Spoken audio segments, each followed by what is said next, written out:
당시 이스라엘은 로마 정권의 나라를 팔아먹은 헤롯 일가가 다스리던 때였습니다. 말이 좋아서 왕이지 그는 로마의 꼭두각시 노릇을 하는 자였습니다. 어릴 때 교학 선생님들로부터 들었던 헤롯에 대한 이야기를 종합해 보면 최고의 자리에 오르려는 욕심 많은 파렴치한 완장을 차고 기고만장한 아주 못된 왕, 이런 어떤 모습이 상상이 되십니까? 어쨌든 마음속에 시기심이 있었죠.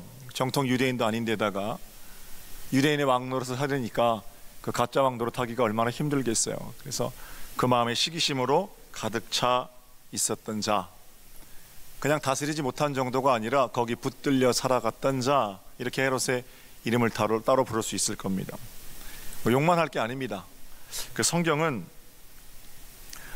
헤롯을 지배하고 있던 그 시기함의 근원에 대해서 이야기하는데, 아주 옛날로부터 그 시기가 가인에게로 들어가서 동생 아벨을 돌로 쳐서 죽였고요, 그 시기가 요셉의 형제들에게 들어가서 어린 요셉을 상인들에게 팔아 넘기기도 했고, 또는 그 시기가 사울 왕에게로 들어가서 자기 사위, 목숨을 걸고 나라를 위해 전투하고 돌아온 사위에게 단창을 날리기도 했습니다. 시기함이라는 것은 그냥 우리 마음속에 두고 내가 컨트롤할 수 있는 게 아닙니다. 시기와 질투는 마음속에서 조그만 싹을 틔우는 순간으로부터 속히 몰아내야 합니다. 녹이 쇠에서 나오지만 금방 쇠를 덮는 것처럼 시기 질투에 빠지게 되면 살인자 되는 것은 순간이거든요. 드러난 범죄, 그 죄가 시작된 시기함 철저하게 다스리고 몰아내야 할 것들이겠죠. 어쨌든 그런 헤롯이, 시기심에 붙잡혀 있는 헤롯이 다스리고 있을 때 예수님께서 태어나셨습니다. 동방에서 별을 연구하던 학자들이 예수님 헤롯 왕 앞으로 나옵니다. 성경에서 그들은 박사들 이렇게 기록되어 있어요. 지식인들이었던 것 같습니다. 점성술사 이렇게 되어 있기도 합니다. 그 별을 보고 미래를 예언하던, 점치던 사람들입니다. 별로 중요한 인물 같지는 않아 보입니다. 그 연극을 해도 중요한 역할은 성탄장을 선곡할 때 마리아, 요셉 이런 사람들이 중요한 연극하고, 연기력이 좀 떨어지는 친구들이 동방박사 1, 2, 3 하는 거잖아요. 여하튼 동방박사 1, 2, 3 3명인지는 몇 명인지는 모르지만 그들이 헤롯 왕 앞으로 나옵니다. 2절을 보세요. 2절. 그리고 말합니다. 뭐라고 말하냐면, 유대인의 왕으로 나신 이가 어디 계시냐? 우리가 동방에서 그의 별을 보고 그에게 경배하러 왔노라. 이런 얘기입니다. 폐하. 우리가 별을 연구하다가 아주 특이한 사실을 발견했습니다. 유대인의 왕이 태어난다는 그런 메시지입니다. 그리고 우리는 동방에서부터 그 별을 따라 여기까지 왔습니다. 뭐 좀 아시는 게 있으면 저희들에게 가르쳐 주시지요. 이렇게 말했을 겁니다. 헤롯은 그 말을 듣고 심히 불편함을 느낍니다. 지금 왕은 자기 자신이거든요. 어떻게 해서 왕위에 올랐는데 또 왕이 태어나고 태어날 것이라는 그 말이 달가웠을 리가 없지요. 여기서 이제 진짜와 가짜가 드러나는 겁니다. 만약 헤롯이 유대인의 신망을 받는 아주 정규 과정을 밟아서 왕이 된 자라면 아마 이렇게 물었을 겁니다. 지금 내가 왕인데 또 무슨 왕이 태어났다는 말입니까? 이게 정상적인 반응이겠죠. 그러나 지금 헤롯은 명분도 없고 정통성도 없고 내용도 없는 소위 가짜 왕이거든요. 로마라는 어떤 겉옷을 입고 있을 뿐 누구도 인정해주지 않는 그런 가짜 왕이니까 동방박사들의 말에 진짜 왕이 태어났다는 그 말이 얼마나 가슴 철렁한 말이겠습니까? 이제 곧 자신의 가짜됨이 드러날 텐데 어떻게 불안하지 않을 수 있겠습니까? 이 경우에 해결할 수 있는 방법, 반응은 두 가지, 예상되는 반응이 두 가지입니다. 하나는, 나는 진짜 왕이 오시면 이제 이 짓을 내려놓아야 합니다. 그분의 신들매를 들 수도 없습니다. 제가 잠시 권력에 취해서 왕 노릇하고 있었지만 그분께 본래의 자리를 드리지요. 이렇게 반응하는 예상, 이렇게 예상되는 반응, 첫 번째 반응이고요. 아니면 내가 왕인데 또 어떤 놈이 왕이라는 거예요. 그 유대인의 왕이라는 놈을 찾아서 죽이고 자기가 계속 가짜 왕 노릇하는 것, 그런 두 가지 선택이 아마 헤로드 왕 앞에 있었을 겁니다. 애석하게도 헤롯은 두 번째 선택을 하게 됩니다. 헤롯뿐만 아니라 동서고금의 모든 왕들은 권력투쟁에서 이런 모습을 보이게 됩니다. 헤롯은 자기 신복들을 전부 모았습니다. 그리고 나서 4절에 이렇게 신복들에게 묻습니다. 왕이 모든 대제사장과 백성의 서기관들을 모아 그리스도가 어디서 나겠느냐 물었다. 그리스도가 어디서 나겠느냐. 헤롯은 자기 부하들에게, 학자들에게 이렇게 물었습니다. 여기서 마태의 의도를 우리가 볼 수 있는데요, 동방박사들이 물은 것은 그리스도께서 나셨습니다 이게 아니고 유대인의 왕이 나셨습니다 이렇게 물었어요. 그런데 헤롯은 마태는 헤롯의 입을 통해서 헤롯이 물었던 내용이 그리스도가 어디서 나겠느냐 이렇게 묻고 있습니다. 헤롯도 그 왕이라는 인물이 메시아, 그리스도, 구원자라는 사실을 알고 있었다는 겁니다. 그러니까 헤롯이 죽이려고 했던 건 자신이 주인, 권력의 진짜 주인인 유대인의 왕이라기보다는 메시아, 예수 그리스도를 죽이려고 했다, 이렇게 읽을 수가 있을 겁니다. 안타까운 일입니다. 학자들은 그들이 바라보고 있던 구약의 예언대로 대답합니다. 폐하 베들레헴이라고 성경에 되어 있습니다. 지금 이 학자들은 헤롯이 예수를 죽이려고 어디 있는지를 묻는다는 걸 알고 있습니다. 진리를 말할 수 있는 기회지요. 그러나 그들은 권력이 무서운 거예요. 베들레헴이라고 되어 있습니다. 한편 그 얘기를 들은 헤롯은 당장 군대를 보내서 그를 죽여라 그렇게 하고 싶은데 명분이 없어요. 소동이 일어났다든지 문제를 일으켰다든지 그래야 군대를 보낼 거 아닙니까? 평소에 하던 대로 간교한 계략을 짜내는데 바로 그게 7절과 8절입니다. 7절 8절 보세요. 이에 헤롯이 가만히 박사들을 불러 별이 나타난 때를 자세히 묻고 베들레헴으로 보내며 이르되 가서 아기에 대하여 자세히 알아보고 찾거든 내게 고하여 나도 가서 그에게 경배하게 하라. 경배하려고 하는 거 아니죠. 아이가 발견되면 그 아이 죽이려고 하는 거죠. 헤롯이 그런 간교한 꾀를 짜내서 평소에 하던 대로 예수를 죽이려고 합니다. 순진한 박사들은 그 말을 듣고 길을 재촉합니다. 그러던 어느 날 별이 멈춘 베들레헴의 어느 한 마을 마구간 안으로 들어갑니다. 그들은 거기서 아기 예수를 아련하게 됩니다. 그리고 그들이 가지고 온 황금과 유향과 모략을 예물로 드렸습니다. 각각 왕으로 오신 주님, 주인으로 오신 주님, 십자가에 달리신 주님을 상징합니다. 이제 돌아가서 경배 끝났으니까 헤롯과 약속한 대로 폐하 베들레헴 어느 마구간에 그이가 있습니다. 왕이 계시면 이렇게 얘기해 주어야 합니다. 그런데 그날 밤 꿈에 성령께서 동방박사들에게 찾아오셨습니다. 헤롯에게로 돌아가지 말아라. 그들은 길을 돌아서 각자 자기의 나라로 들어가게 됩니다. 자, 이 이야기가 제가 한 10분 정도 얘기했나요? 동방박사 얘기 너무 잘 알고 있는 얘기라서 다시 말씀드릴 필요 없을 정도로, 여러분이 한번 말씀해 보세요 하면 말씀하실 수 있을 정도로 잘 알고 있는, 어려서부터 들었던 동방박사 이야기입니다. 자, 이 정도로 이제 성경 얘기는 하고요. 오늘 저는 이 이야기 속에서 세 가지 종류의 인생에 대해서 함께 나누어 보려고 합니다. 하나는 헤롯이고, 다른 하나는 대제사장과 서기관들이고, 마지막으로는 동방박사입니다. 먼저 생각해 볼까요? 헤롯 같은 인생이 있습니다. 앞서 말씀드린 것처럼 로마 황제에게 절대적인 충성을 다해서 왕이 된 자입니다. 유대인들은 헤롯을 싫어합니다. 에돔 사람이에요. 이두메인이라는 건 에돔 사람이에요. 지금 현재는 요르단 지역입니다. 요르단 지역의 모압, 암만, 에돔, 그러니까 요르단 남쪽 지역에 수도가 있는 지역이. 폭압적인 정치를 펼쳤습니다. 로마를 등에 업고 유대인들이 헤롯을 좋아할 리가 없습니다. 헤롯 같은 인생은 어떤 인생이에요? 열등감 때문에 1등이 되어야 직성이 풀리는, 정적들을 다 제거하여 최고의 자리에 올라가야만 만족감을 얻는 그런 인생이 헤롯 같은 인생입니다. 1등의 자리에 올라야 만족감이 있기 때문에 주변에 아무도 믿지 못합니다. 헤롯이 사실 아내도 죽이고, 아내도 못 믿어서 아내도 죽이고요, 자식을 못 믿어서 자식도 죽이고, 그렇게 삽니다. 믿을 사람 아무도 없는 거예요.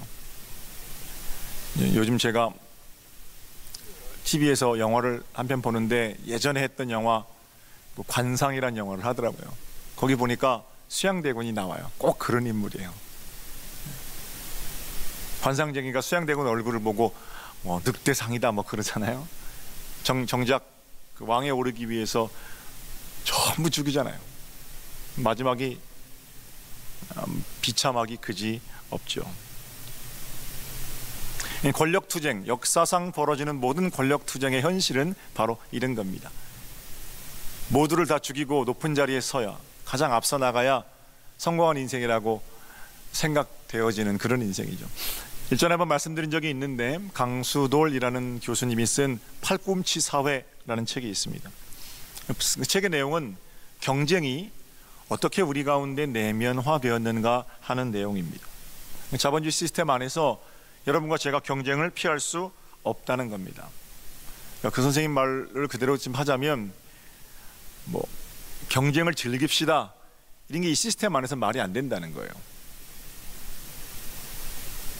팔꿈치로 남을 치고 앞서 나가야 인정받는 이런 시스템 안에서 경쟁을 즐겨라, 매우 낭만적인 그리고 공허한 외침일 뿐입니다. 저는 그 팔꿈치 사회라는 책이 우리 기독교인들에게 굉장히 많은 의미가 있다고 생각합니다. 여러분과 저는 더불어 살아가는 세상에서 제일 꼭대기에 서고 제일 앞선 자리에 서야만 만족을 느끼는 사람들이 아니거든요. 여러분과 저는 예수 그리스도 안에서 우리에게 주어진 새로운 세상을 꿈꾸는 사람들입니다. 다른 세상이란 가장 높은 꼭대기에 올라가지 않아도 행복한 세상이고요, 나와 비슷한 또는 같은 일을 하고 있는 네가 경쟁 상대가 아니라 동료가 되는 세상이고요, 아무도 아무에게 해가 되지 않는 나라, 그게 우리의 어떤 노래 제목이고 기도 제목이고 소망이고 그렇지 않습니까? 그냥 그건 찬송일 뿐이고 말씀일 뿐입니까?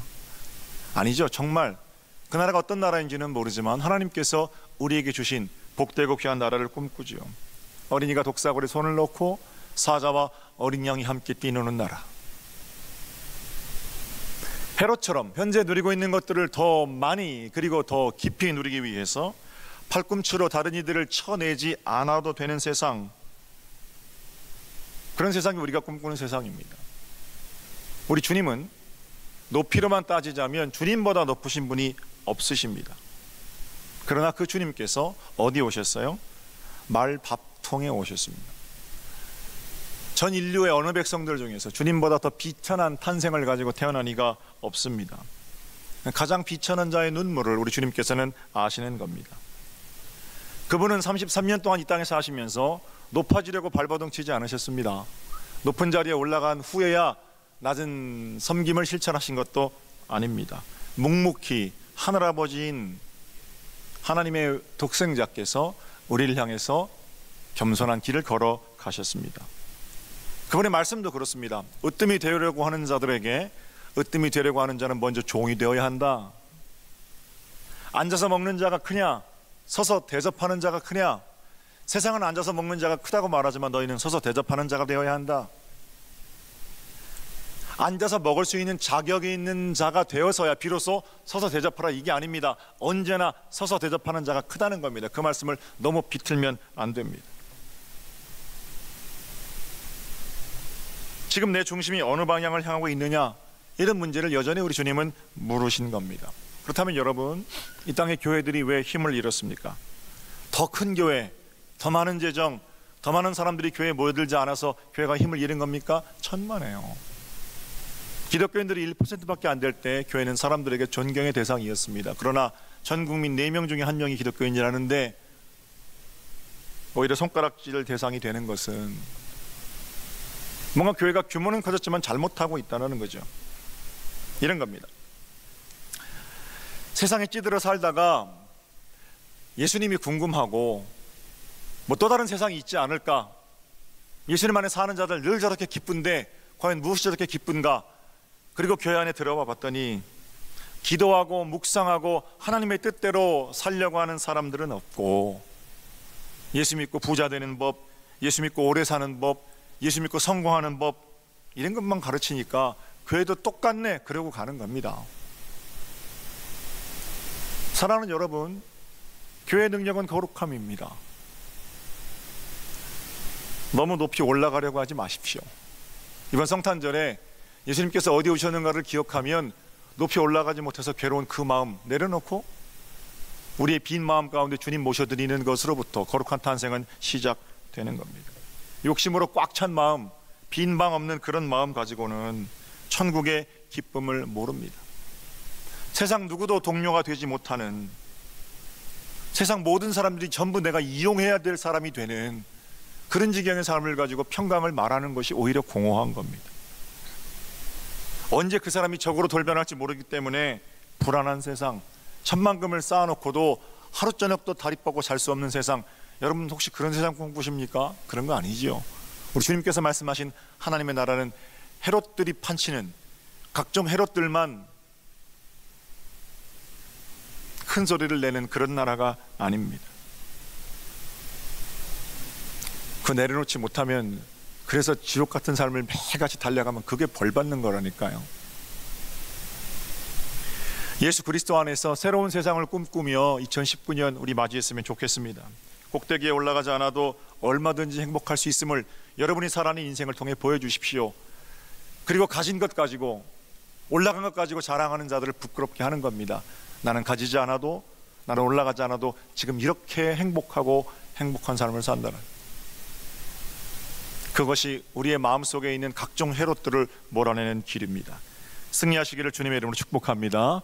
두 번째 인생이 있죠. 대제사장, 서기관 같은 인생입니다. 헤롯은 신복들을 불러놓고 그리스도가 어디서 날 것이냐 이렇게 물었습니다. 헤롯이 예수를 죽이려고 그들에게 묻고 있다는 사실을 그들은 알고 있었습니다. 그러므로 그 자리는 진리를 말할 수 있는 기회의 자리입니다. 그러나 그들은 권력의 칼을 두려워했습니다. 폐하, 베들레헴입니다. 이 말은 베들레헴에 가서 그 아기를 죽이시면 됩니다, 이런 말이에요. 참으로 안타까운 모습입니다. 제사장 노릇을 하고 성경학자 노릇을 하고 있지만 그들이 두려워하는 것은 권력입니다. 그러나 똑같은 상황에서 세상 권력이 아니라 하나님을 두려워하는 자들이 있습니다. 헤롯이 그렇게 아이를 죽이려고 하기 오래전에 히브리 민족의 2살 이하의 아이들을 다 죽이려고 했던 아주 못된 왕, 헤롯과는 비교도 안 되는 엄청난 힘을 가진 왕이 있었는데 그 왕이 바로 파라오입니다. 히브리 민족이 강성해지는 것을 보고 2살 배기 이하 남자아이를 전부 죽여라, 그렇게 파라오는 명령을 합니다. 그때 히브리 산파였던 십브라와 부하는 목숨을 걸고 남자아이 살리게 되는 거죠. 그 살린 남자아이가 누구예요? 그게 모세입니다. 출애굽기 1장 17절에 그이들이 왜 모세를 살렸는지 이렇게 기록하고 있습니다. 그러나 산파들이 하나님을 두려워하여 애굽 왕의 명령을 어기고 남자 아기들을 살렸다. 그들이 남자 아기들을 살린 것은 하나님을 두려워했기 때문이라고 성경은 분명히 말하고 있습니다. 무서워 벌벌 떤다는 게 아니고요, 하나님을 경외하는 마음으로 매 순간 하나님 앞에 서 있는 그 마음으로 살아간다는 겁니다. 헤롯 왕 앞에 있는 제사장과 서기관들처럼 권력을 두려워하고 하나님 없는 자처럼 발을 빼서는 곤란합니다. 하나님을 두려워할 줄 아는 복된 신앙인 모두가 되시기를 다시 한번 우리 주님의 이름으로 축복합니다. 자, 마지막 인생은 동방박사와 같은 인생입니다. 동방에서 별을 연구하던 자들이 아기 예수를 경배하기 위해서 찾아왔습니다. 그리고 주님을 만나서 황금과 유향과 몰약을 예물로 드렸습니다. 그래서 그런지 동방박사는 여전히 2000년 동안 3명이라는 오해를 받아왔습니다. 3명인지 아닌지는 잘 몰라요. 별로 중요한 건 아닙니다. 각각 뭘 상징하냐면 황금은 왕, 유향은 주님, 몰약은 시체에 바르는 귀한 향료잖아요. 몰약은 죽음, 이렇게 상징합니다. 알레고리입니다. 영적인 해석이에요. 그런가 하면 어떤 분들은 황금은 황금 같은 믿음, 조금 더 나아간 알레고리예요.